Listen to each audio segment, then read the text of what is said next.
Good evening, everybody. Happy Friday. Welcome back to Pats Nation Nightly. I don't know why there's the StreamYard overlay. There we go. Welcome back to Pats Nation Nightly, episode 19. As always, I'm Zach Ventola, joined by Ben Belford-Peltzman. Ben, how are you doing on this fine Friday? Fantastic. This is a great Friday. We're going to have kind of a shorter show today. We know it's AP season, it's test season, it's final season. So this week has been very busy.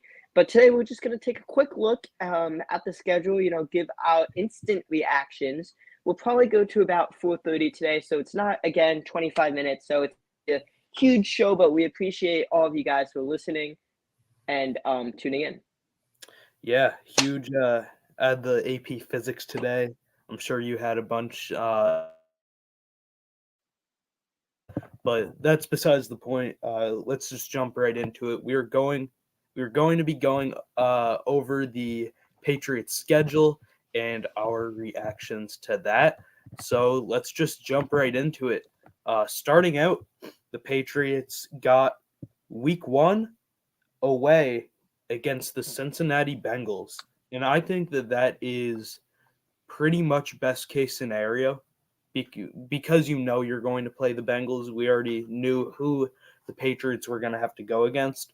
And the Bengals are known for starting off slow. I think I saw somewhere that they're like, it was some ridiculous stat. Like they are, the last 5 seasons, they only have a few wins within the first 2 weeks of the season. So I think that starting off with the Bengals is pretty good because if you got them anywhere else, it would pretty much be penciled in as a loss. And either way, I don't know if it's a game that the Patriots will be able to steal, but what do you think? I think it's going to be a closer game than a lot of people realize just because it's week 1. And I would probably say that about any opponent. Week 1 rosters are going to be totally different than week 6 rosters. They're going to be different than week 9 rosters. Going to be different than week 17 rosters, right? So you hopefully will have all your players, barring any injuries during camp. And I mean, week 1, everyone's amped up. It's not like gonna be one of those regular games. It's week 1. Like you got people playing for the first time. So you're gonna see definitely some uncharacteristic mistakes, I guess is the right way to put it. But it's at Cincy. It's definitely gonna be a loud game. The atmosphere is gonna be crazy. Giving my quick prediction, I'm gonna give a 21-10 loss. Again, I think that's a pretty close game. Just going against the Bengals when you're the Patriots, coming off a 4-13 season. If Jacoby Brissett starts, which I'm assuming he does, I would like to see a 1-score game. But that's just my take. Yeah, I don't know about score, but I think it will be close, as you said. Maybe like 17-13, 17-14 maybe. I don't with that going to the Bengals. I don't really see the Patriots winning that game, but again, like it's week 1, anything could happen. As of right now, the Patriots like few months to prepare for this game if they really feel that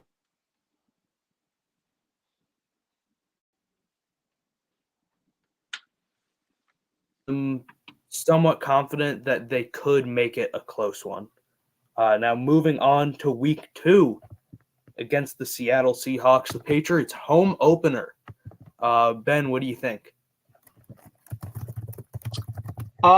It's gonna be a tough one. Someone with Tyler Lockett, team with Tyler Lockett, team with DK Metcalf, and Jackson Smith and Jigba. It's gonna be really, really hard. Good thing the Patriots have a great secondary, something to look forward to in the summer.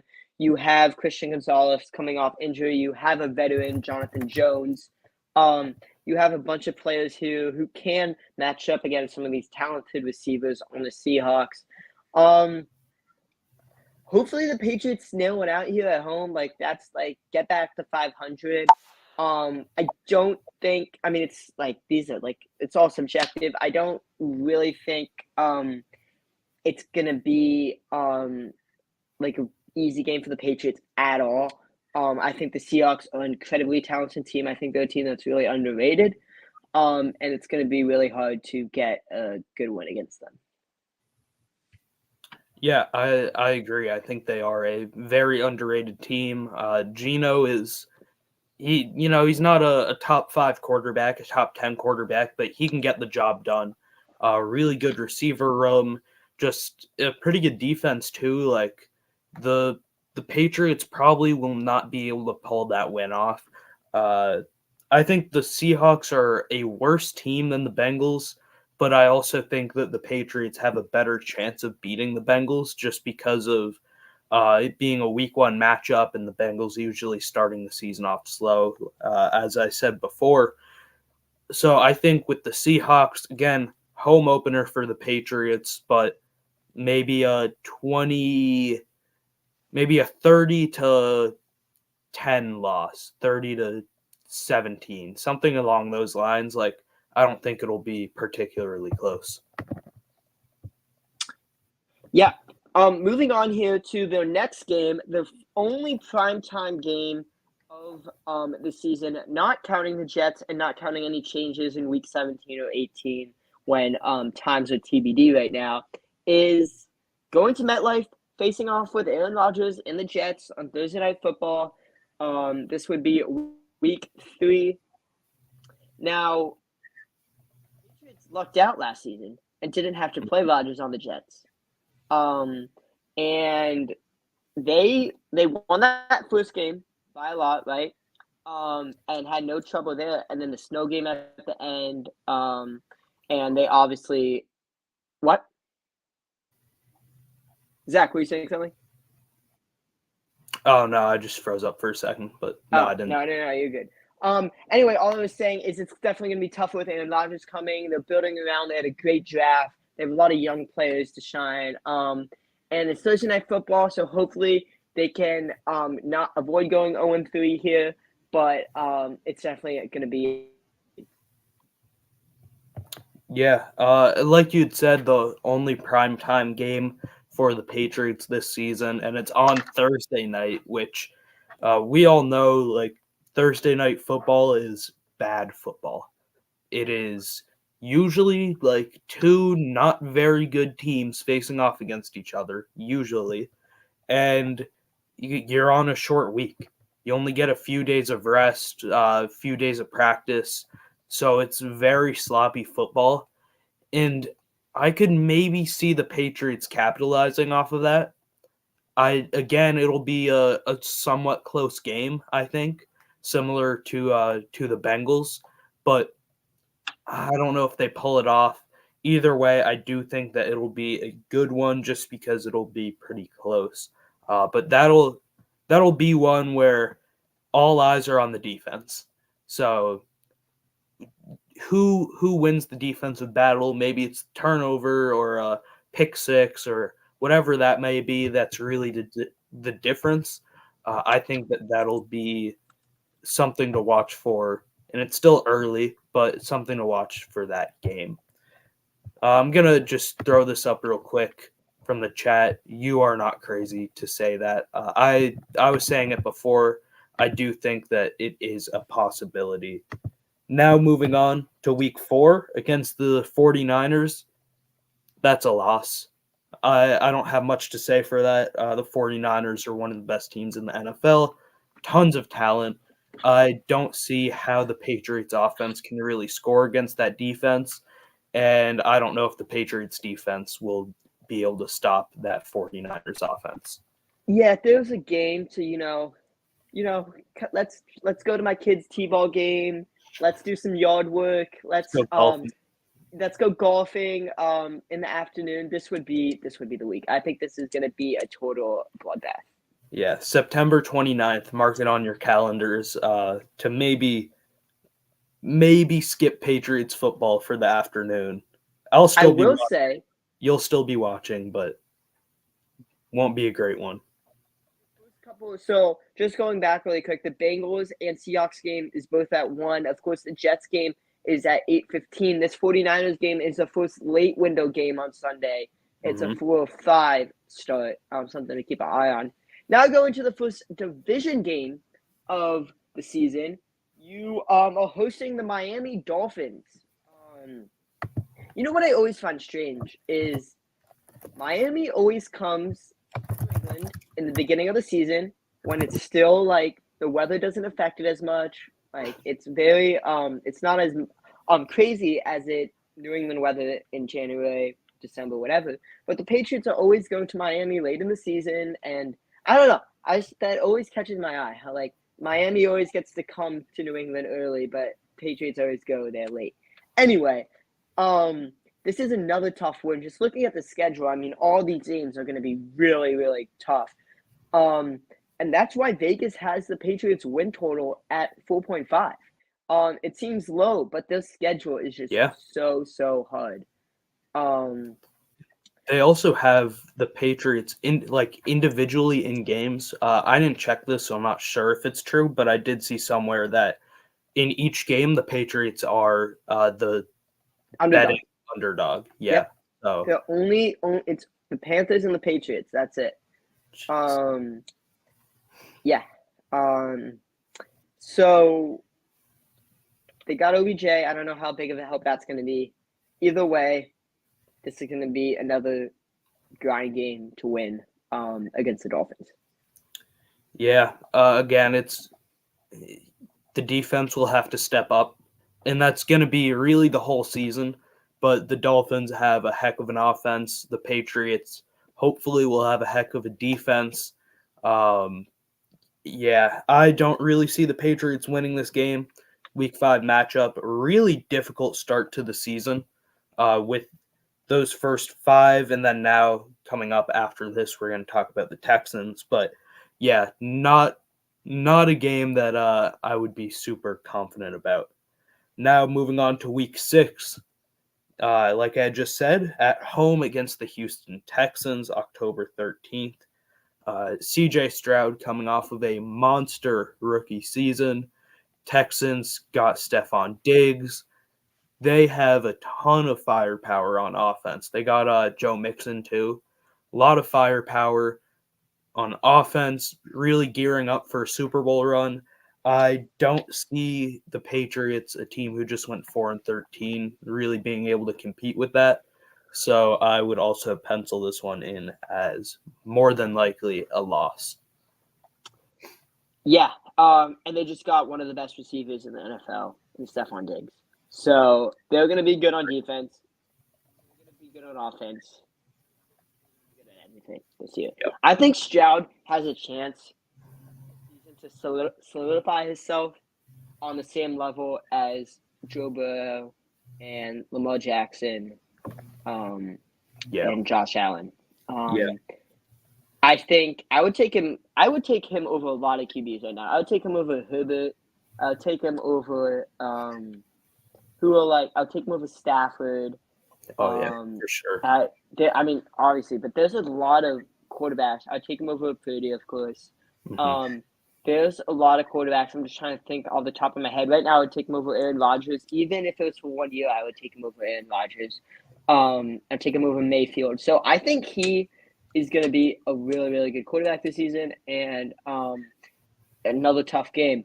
But the Patriots go across the Atlantic the next season in week 7, next game in week 7, to face the Jaguars, who are coming off a previous London game. So this is the second game in London, and it's going to be a bright and early start on Sunday, October 20th at 9:30 a.m. Eastern time. Set your So, alarms. I know, set the alarms is right. Please. I was reading something the other day, like, why didn't the Patriots get the bye after the London game? I think Mike Reese put this out, and he was talking about it. Yeah, I think so. And it's because the game in Britain is so far ahead. Europe's ahead of us, right? Mhm. So by the time that game actually finishes, these games on the East Coast haven't even started yet, and they're probably back in the United States before Sunday Night Football. So So, they're probably back, yeah. Because if it leaves, Yeah. absolutely, yeah. So before that with the time change, even so, that's probably why the Patriots opted not. It's just more and more, getting more and more easier to go to London and not have the bye week after. It's getting more of a routine, which is why the Patriots, they're probably not going to spend the whole week in London, right? They'll probably go up Thursday or Friday, and take it from there.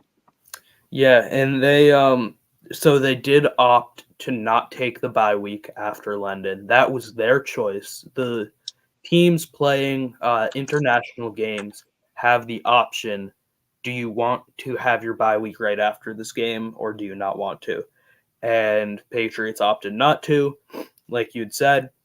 So it is interesting. I dropped my phone. It is interesting that they decided not to. Like what the rationale is there. Like you just alluded to, maybe it's because they think they can get back in time and like have it not be too difficult of a trip. The Jaguars are probably one of the worst teams that the Patriots play this year, and it's in London, but they also are already going to be in London because they have another game there the week before. So they're going to be all settled in. They would have already been there for over a week. Don't have to do all that traveling. Don't have to really get adjusted to the time zone. So I would say that the Jaguars have the advantage there. Um, Probably not a great scenario for the Patriots in Mac Jones's revenge game. I don't know if they can take it, get the win, just because the Jaguars will already be adapted to like the London environment and time zone, all of that. But that will be a fun game to watch. Patriots' first international game or first London game in about a decade. Obviously, their most recent international game was last year in Germany, but they hadn't really had one before that for a few years as well. So I am excited. I think it's going to be a fun game, but once again, not really one that I would trust the Patriots to take home for the win. Yeah, totally agree there. Moving on to week 8, and we got the Jets again. We don't really have to go more in depth on this. We just talked about the Jets. I see right now that they're going to be 2-6 after this Jets win. I think that's a pretty likely scenario, just given how hard their schedule is. And then after that, they play another game, Tennessee. Mm-hmm. And this one is going to be one of the better games, I think, for the Patriots this year. They always find a way to play well against Tennessee. They played really well against them in 2021. Kendrick Bourne had 2 touchdowns. I think he had 80, 90.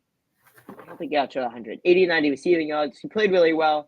And I'm excited to see that offense with Calvin Ridley and DeAndre Hopkins matchup against and Tony Pollard. I forgot he just went to Tennessee. Matchup against the Patriots defense. Yeah, again, like that, this is probably one of the best like matchup for matchup games for the Patriots. It's one of the only games that they're not like super outnumbered in terms of star power. So it's a winnable game. Again, it's not one that I'm like necessarily penciling in as a win, but it's not one that I am just writing off like some of the other games. Absolutely. chance. This one. So now the next game, Caleb Williams. The Patriots host. I know. Sorry, it's at Chicago. It's at Chicago, right? I don't have the schedule in front of me. Let me just check it Okay. real Either quick. way, Yeah, it when you is. check it, okay, It's in at Chicago. Chicago, Caleb Williams. I want him to face Drake May. I really do. I don't think that's going to be the case. I think it's Jacoby Brissett's still going to be starting, but that would be incredibly fun to watch. Drake May versus Caleb Williams. Yeah, potentially QB1 in the draft against. He went as QB3, but everyone knows he's really QB2. Drake May. Ben, I know you're going to disagree with that, but it'll be exciting to see it if Drake May gets the starting nod. I don't think he will, but I could also see that potentially getting like flexed into a Thursday night football game if Drake May is starting early enough for it to be flexed, because that's a fun matchup. Like again, these two rookie QBs, the star power, good this year. Caleb is a dog. Their wide receiver room is insane. Like the Bears are going to be a good team, and I don't see the Patriots going to Chicago and coming back with a win. But I do think it'll be an entertaining game, especially if they can get Drake May on the field by then. Yeah. Moving on. Kind of only have a couple minutes left here. We have the Los Angeles Rams, which I'm gonna point out one thing before we move on to the Dolphins is hopefully the throwbacks are back. There's a little promo that they're gonna come back for the Colts and the Rams game. The Rams are coming to Gillette. So week 11, if you want to go, throwbacks, they are expected to make a return. Then we know another Miami Dolphins division game in Miami. Week 12, so I guess not too late in the season. Anyway, it's going to be another 1 p.m. game. All these games, the last 4 games since London. Sorry, last 5 games since London are all 1 p.m. games. Yeah. I don't know how to take that. They East they Coast. only have obviously the London game is a standalone, but it's at 9 a.m. They have one primetime game with the Jets in week 3, and then only 2 4 o'clock games, 4:25 and a 4:05. So the rest is 1 o'clock. The last 2 games of the season are to be determined, so those also could end up being in a later window. But the Patriots have a lot of. I think you just cut. Yeah, you just cut out then. But yeah, but then the Dolphins. We just said got another Dolphins game, and after that, after Miami is Indianapolis, which hopefully is another throwback game. So it's going to be 2 throwbacks in 3 weeks. And then after that throwback game with the Colts, it's going to be their bye week in week 14. And then they travel to Arizona to play Marvin Harrison and the Arizona Cardinals. Yeah, I'm just gonna go back 1 minute for the bye week, week 14. That's rough. First of all, just having to play 13 games in a row, no break, and then week 14 also, or I guess just bye week. Everyone had their eyes on when the Patriots bye week would be. That was really the most important thing with the schedule release because we already knew what teams the Patriots were going to be playing, didn't know when the bye week would be, and the bye week will more than likely set up, or at least it was expected that it would more than likely set up for Drake May to start and take over. Yeah. Was the starter in week 1. The bye week's definitely interesting just because it's so late. And we'll see what happens. I mean, I don't really know. Too early is not like some people have. Some teams have bye weeks starting in like week 6. So I would rather have a late bye than an early bye. But even so, it's not ideal to say the least. Yep. Like I said, Arizona. Arizona before they head to Buffalo to play Buffalo 2 times in 3 weeks. Yeah, and Arizona is also a game that they could potentially win. Cardinals were I think they were also 4-13. Yeah, they were. They were also 4-13 this past season, so they weren't a great team. Um, Marvin Harrison Jr. is a very good prospect and will probably be a very good player in the NFL, but I do see that being a potential like late season win for the Patriots. And then Buffalo, a couple days before Christmas, their first game against Buffalo being the third to last week of the season is crazy. Like ending the season off 2 out of 3 weeks being against the Bills is like that doesn't really make sense to me. But yeah, away at Highmark, or I don't know if the new stadium will be open by then, but in Buffalo, the Bills will probably be like fighting for a playoff spot at that point. So I don't really see it being a because the Bills are Uh, going to be like in peak form. yeah. You cut out just a little bit there, but yeah. Um, so, completely agree with the Bills. And in Week 17, we're almost there. Week 17, they host the LA Chargers and Justin Herbert, who almost, well, the Patriots, like not almost, the Patriots reached out to see if Justin Herbert would be available for trade. That was kind of a storyline 2 weeks ago. Jim Harbaugh now is coming to Foxborough here. I think this is going to be another close game, closer than a lot of these games. It's definitely a team that matches up pretty well against the Patriots. Before, Yep. obviously, they host Buffalo for the last game of the season. Time and date TBD. Looking at these schedules, we have a few minutes left here, but looking at these schedules, your final like 3 thoughts, 3 takeaways. What are they? Bye week.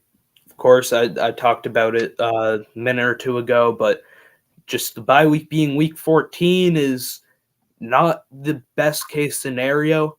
There's not really an easy way to transition to Drake May when it's week 14.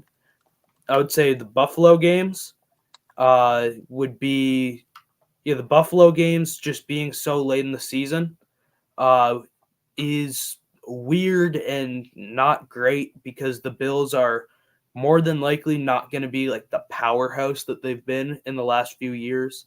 So they're going to be fighting for a playoff spot. The Bills aren't going to be going into a Patriots game at the end of the year and taking it easily because those games are kind of like playoff games for them because it uh, if they're going to make the playoffs. So I would have that marked as just like not a great scenario. And then last one, I guess just London. I mean, having a game in London, fun environment, should be a great time, great game, hopefully. So those are my three. Having the bye week so late, playing the Bills late in the season, 2 of the last 3 weeks, and then traveling to London for a game in England. Yeah, that about wraps it up for us. A good segue to close it out here. We will be back next week. Thank you, everyone, for listening on this Friday. I know it was definitely a shorter show. Next week, we will have a guest returning, so make sure you follow all of our socials, Pats Nation Nightly on Twitter and Pats Nation Night on Instagram. Or is it vice Yes. versa? Yeah, that's right. Yeah, that's what I thought.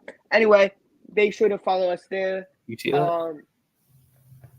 It popped up with a little thumbs up on your thing. That was fun. No, I didn't even touch it. Anyway, thank you guys all for listening. We will see you next time. Happy Friday. Enjoy the night. Yeah, I want it to happen again.